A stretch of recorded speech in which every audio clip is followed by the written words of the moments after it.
talk to me more about the culture of Hillsong Church. Like, what was it like being fully sort of entrenched in that culture?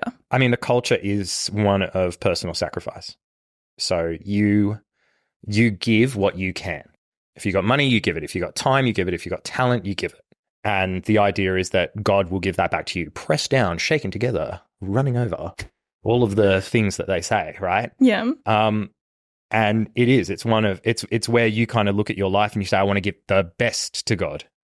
And I want to support the work of the church. And I want to be integral and involved in that. And as I commit myself to that, as I work on my character as well and like develop those fruits of the Spirit within me and I sound like I'm preaching right now. I'm just telling you. Hey, I'm asking. Not that I still hold to these beliefs, but that as you develop those things and as you sacrifice, then God will give that back to you, and you will fulfill the dreams that are in your heart, because dreams are also extremely important to Hillsong.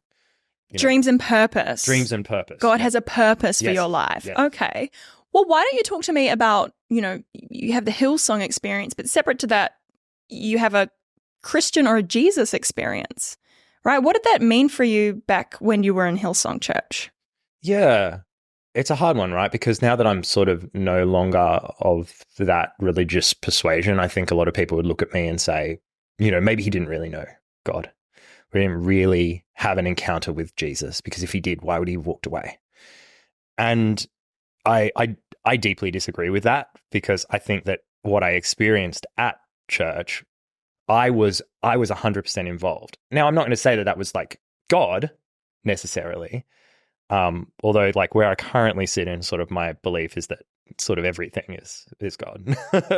But I think whether or not it was emotional or whatever, I was committed to the cause. Like, I was so committed to the cause. Like, I was emotionally wrung out on the cause of Jesus, committed everything. And, even down to the music itself, I'd say, like, I don't sing for anyone but Jesus. I never pursued a music career or pursued anything to do with music outside of church on purpose, because I was like, well, I'm not saying that I could have made it, but I could have pursued it as something more than just a weekend thing. But I was like, no, this is for God. And I separated that out from my life. I read the Bible every single night.